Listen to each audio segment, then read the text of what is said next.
무리가 몰려와서 하나님의 말씀을 들을새 예수는 게네사렛 호숫가에 서서 호숫가에 배 두 척이 있는 것을 보시니 어부들은 배에서 나와서 그물을 씻는지라. 예수께서 한 배에 오르시니 그 배는 시몬의 배라.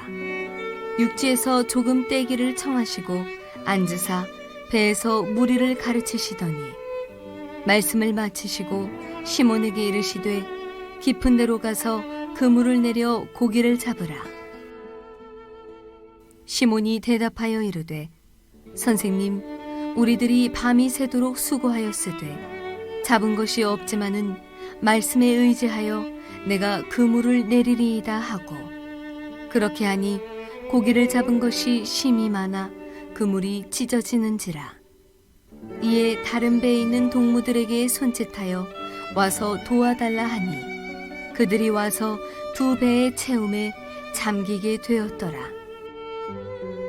시몬 베드로가 이를 보고 예수의 무릎 아래에 엎드려 이르되 주여, 나를 떠나소서, 나는 죄인이로소이다 하니, 이는 자기 및 자기와 함께 있는 모든 사람이 고기 잡힌 것으로 말미암아 놀라고 세베대의 아들로서 시몬의 동업자인 야고보와 요한도 놀랐음이로라.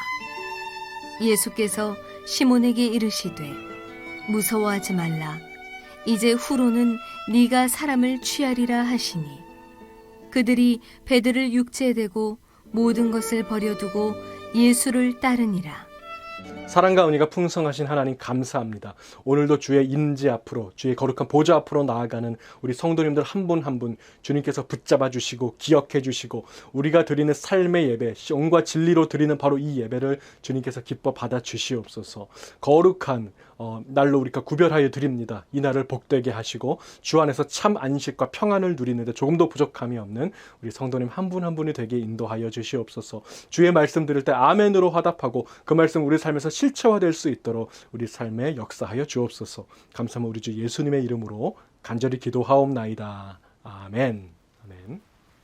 자, 누가복음 12번째 시간입니다. 이 시간에는 어떤 어부인가요? 라는 제목으로 하나님 말씀 함께 나누겠습니다. 여러분은 고기를 잡아보신 적이 있으세요? 저는 낚시하러 여러 번 가봤지만 단 한 번도 고기를 잡아본 적이 없습니다. 낚시 좋아하시는 집사님 한 분이 그러시더라고요. 이 LA에서 서너 시간만 차 타고 가면 큰 호수가 하나 있는데 거기는 낚싯대를 탁 담그기만 하면 월척이 잡힌다는 것입니다. 저까지 해서 총 15명이 최고급 낚시 장비들하고 그물까지 챙겨가지고 거기 갔다는 거 아닙니까? 도착하니까 한 새벽 4시 반이었습니다.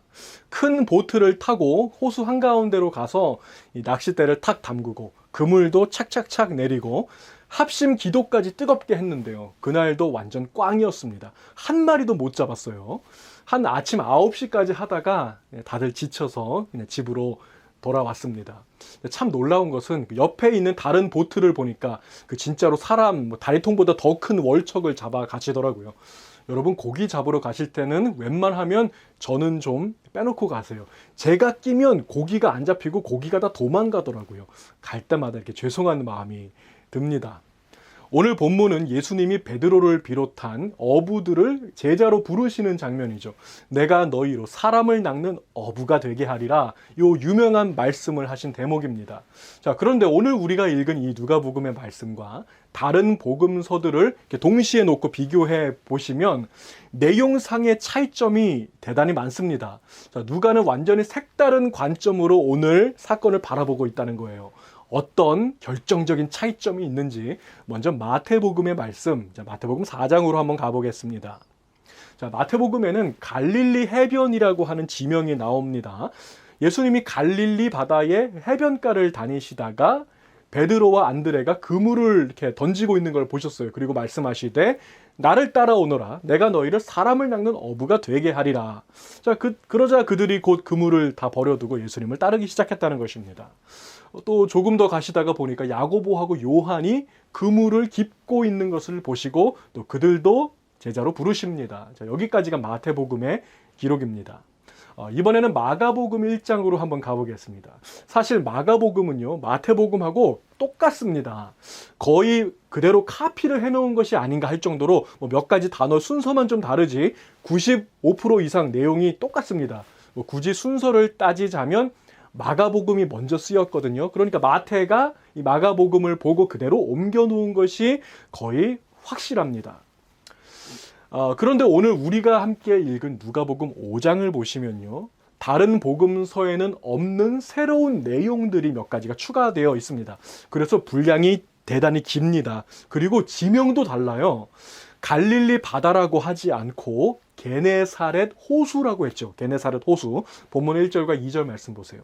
무리가 몰려와서 하나님의 말씀을 들을새 예수는 게네사렛 호숫가에 서서 호숫가에 배 두 척이 있는 것을 보시니 어부들은 배에서 나와서 그물을 씻는지라.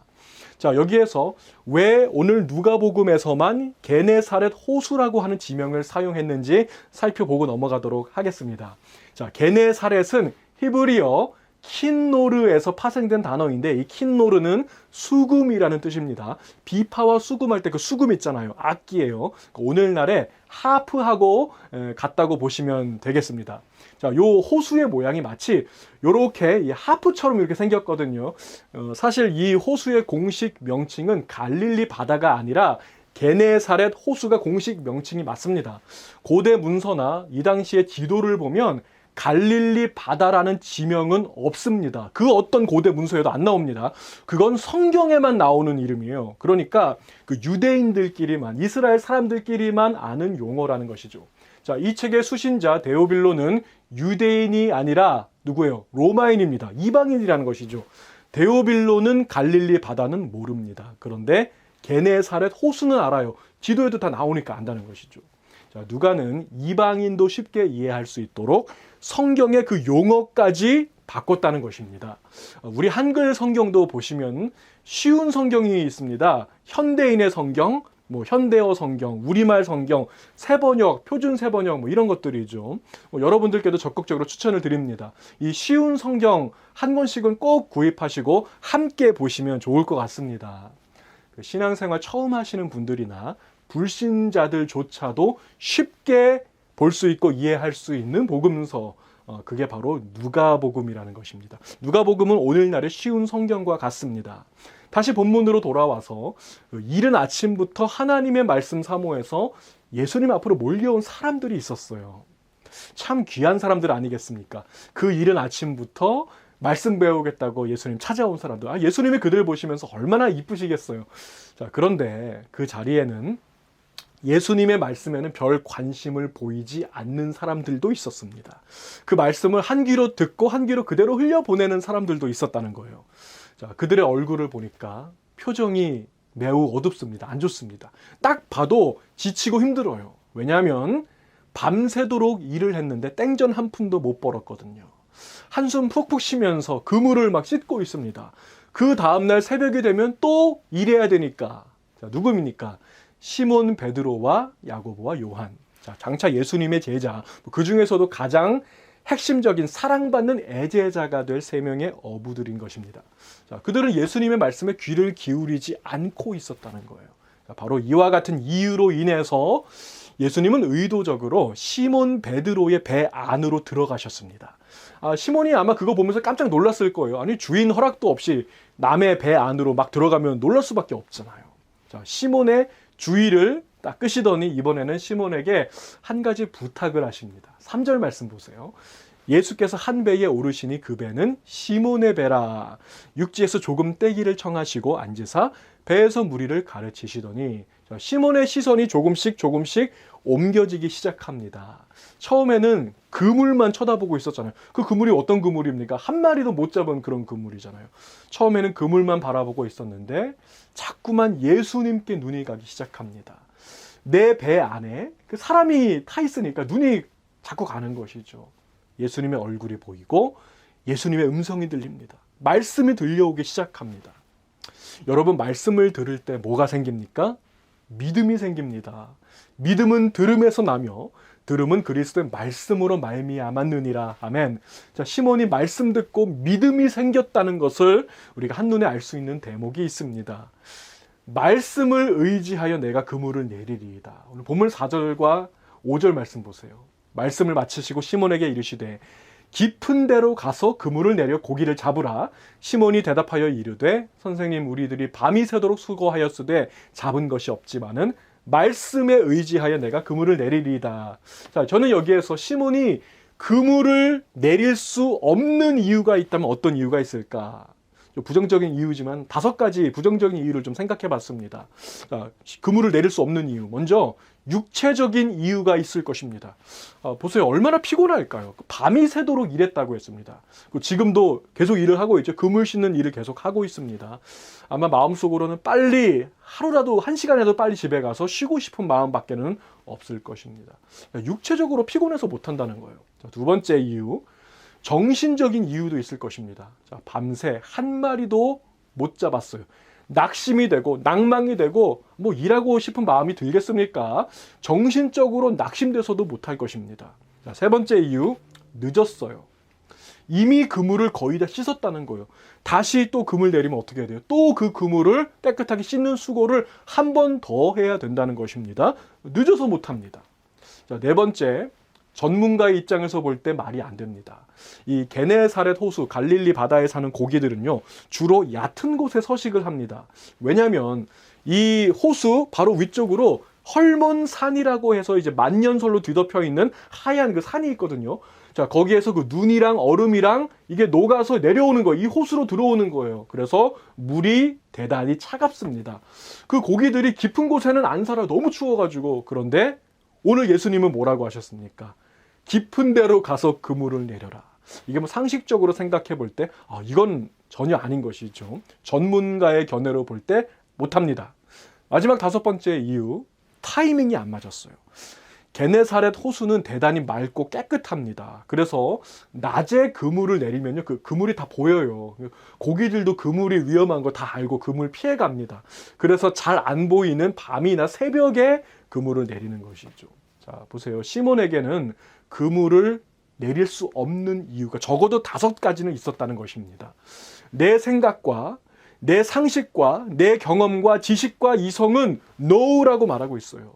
그런데 오늘 시몬은 yes, 믿음으로 행하지 않습니까? 시몬이 대답하여 이르되 선생님, 우리들이 밤이 새도록 수고하였으되 잡은 것이 없지만은 말씀에 의지하여 내가 그물을 내리리이다 하고, 여러분, 이 믿음이 도대체 어디에서 온 것입니까? 믿음은 들음에서 나며 들음은 그리스도의 말씀으로 말미암았느니라. 아멘. 예수님의 말씀이 내 귀에 들려오기 시작할 때 믿음이 생기고 믿음이 자라고 믿음이 더 커지는 것입니다. 주 안에서 사랑하는 우리 성도 여러분, 하나님의 말씀은 우리 영혼의 생명줄입니다. 때로는 여러분의 경험이나 여러분의 상식이나 여러분의 이성이나 여러분의 생각이 하나님의 말씀과 충돌될 때가 있을 것입니다.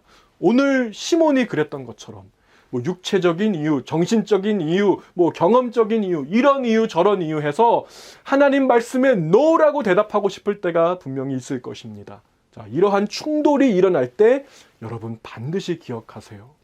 하나님의 말씀이 틀린 것이 아니라 여러분의 믿음이 작은 것입니다. 하나님의 말씀을 여러분의 경험이나 상식에 가두지 마십시오. 충돌이 일어날 때 바로 그 순간이 순종의 타이밍이라는 것을 기억하시고 말씀에 의지하여 그물을 내리는 저와 여러분들이 다 되시기를 우리 주님의 이름으로 축복을 드립니다. 자, 시몬은 오늘 예수님의 말씀대로 깊은 데로 가서 그물을 내렸어요. 자, 그랬더니 어떻게 됐어요? 고기를 얼마나 많이 잡았는지 2배에 가득 채우게 되었다고 했죠. 자, 여기에서 예수님은 왜 깊은 데로 가서 그물을 내리라고 했을까요? 저는 이 부분을 묵상하다가 이 전도에 대해서 관점의 변화를 좀 갖게 되었습니다. 우리 생각에 전도할 사람이 없다, 전도할 대상이 없다라고 생각될 때가 얼마나 많아요. 마치 고기가 없듯이 사람이 없다고 생각될 때가 있다는 것이죠. 자, 근데 오늘 제가 이 본문 말씀을 묵상하면서 깨달은 거예요. 그렇지 않다는 것입니다. 사람이 없는 것이 아니라 내가 깊은 곳에 가지 않은 것입니다. 내 생각에 안 될 것 같아서 접어놓은 것, 미루고 있는 곳, 아직 그물을 내리지 않은 곳, 그곳이 바로 나의 깊은 곳이라는 거예요. 주님은요, 바로 그곳에 가서 그물을 내리라고 말씀하고 계십니다. 주 안에서 사랑하는 우리 성도 여러분, 여러분의 깊은 곳은 어디입니까? 여러분이 아직 그물을 내리지 않은 곳 어디입니까? 접어둔 곳, 미루고 있는 곳, 안 될 것 같아서 시도도 하지 않고 있는 곳, 바로 그곳입니다. 깊은 데로 가십시오. 말씀에 의지하여 믿음으로 그물을 내려보세요. 가득히 채워주실 것입니다. 저는 항상 궁금했던 것 중에 하나가, 아니 예수님은 왜 그렇게 어부들을 좋아하실까? 저는 이게 좀 궁금했거든요. 그 예수님의 제자들 대부분이 어부들 아닙니까? 베드로, 안드레, 야고보, 요한, 이 사람들은 이제 100% 어부입니다. 왜냐하면 직업이 어부라고 성경에 명확하게 명시가 되어 있습니다. 그리고 전통적으로 빌립과 도마의 직업도 어부일 것이라는 견해가 있어요. 자, 이 사람, 벳세다 사람이라는 어떤 그런 기록이 있는데, 벳세다라는 이름의 뜻이 물고기의 마을 또는 어부의 마을이라는 뜻입니다. 자, 또 다른 제자들 직업도 어부일 확률이 대단히 큽니다. 자, 그렇다면 12명 중에 적어도 절반 이상, 6명 이상이 어부라는 것인데요. 자, 왜 어부들을 그토록 사랑하시고 어부들을 제자로 부르셨을까요? 어부가 천한 직업이라서 부른 것은 아닙니다. 사실 오늘 그 시몬을 보시면요, 자기 소유의 배를 가지고 있었어요. 꽤 잘 사는 집입니다. 그리고 이제 그 야고보와 요한 보시면요, 그 세베대의 아들 야고보와 요한은 그 같이 일하는 종들이 있었어요. 이 어부 비즈니스가 굉장히 컸던 것 같아요.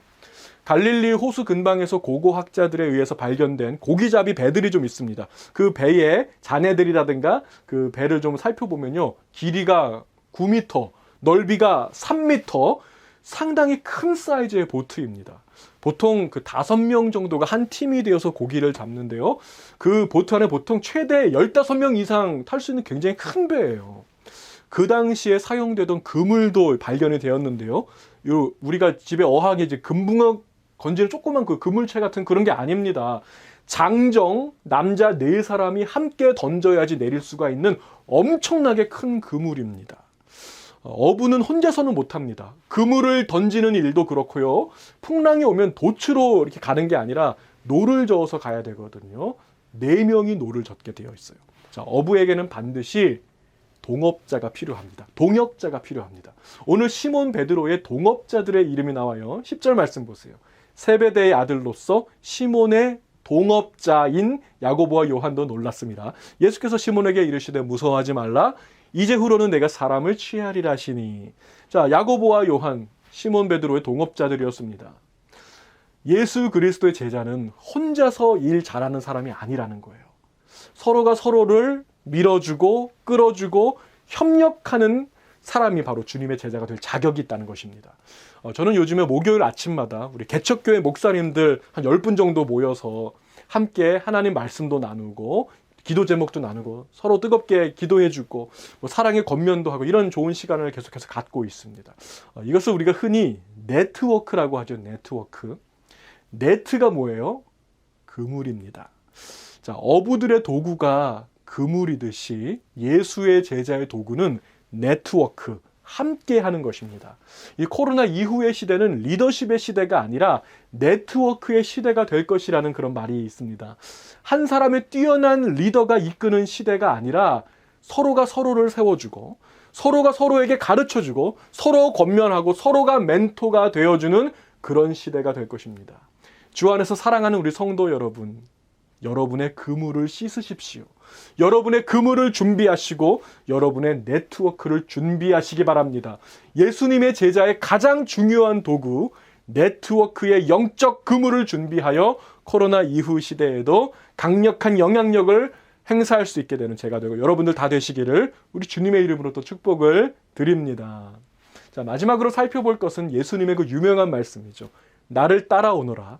내가 너희로 사람을 낚는 어부가 되게 하리라. 자, 마태복음과 마가복음에는 사람을 낚는 어부 또는 사람의 어부, fishers of men 이런 이제 표현으로 번역이 되어 있습니다만 오늘 본문에 나오는 예수님의 말씀은 그 뜻이 아닙니다. 10절을 다시 보겠습니다. 예수께서 시몬에게 이르시되 무서워하지 말라. 이제후로는 내가 사람을 취하리라 하시니. 자, 완전히 다른 단어를 사용하고 있습니다. 누가복음에는 어부라는 단어가 없습니다. 영어 성경에도 없고 원문으로 봐도 없습니다. 자, 그 대신 뭐라고 합니까? 사람을 취하리라. 이제후로는 네가 사람을 취하리라.